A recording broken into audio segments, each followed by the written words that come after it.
Okay, you're looking at a 2020 GLS450. I am about to change the air filter. Okay, so here's the engine cover, and not much to it. Like, actually this engine cover comes off pretty quick. This rubber intake here kind of comes off, pulls it out of this little bracket, and you use a few clips on the bottom. You lift up like that, and it comes off. Okay, set that aside. So that's the cover.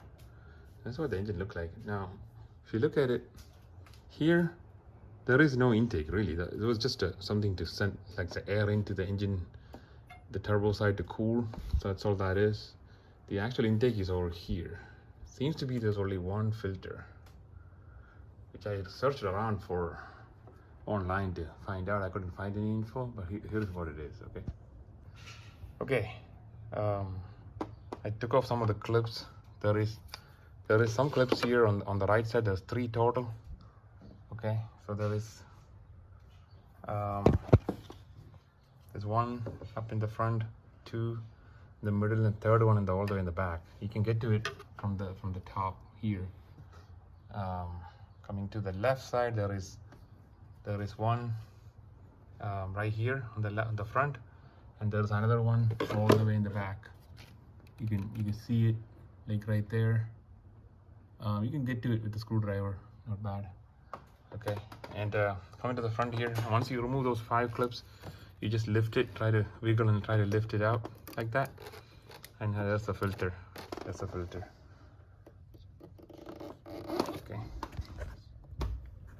let me see if I can take this off here. Okay, put the tools away.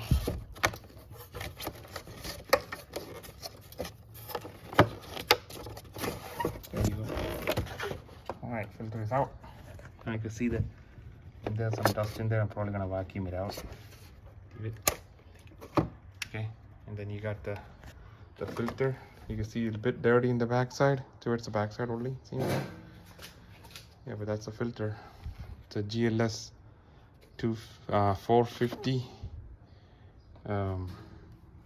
2020. Okay, it's the 2020. I think they changed the design. This is a new design of the filter, and the thing has some numbers here. You can see this is the number on it. This is MA. Oh, this is a guy. That's a male filter. MAHLE. You'll probably get the same part number from that brand and be good to go. I guess the putting it back is basically the reversal of that. So basically lift it up, stick it in, and then push it down and click up, put all the clips back. Okay.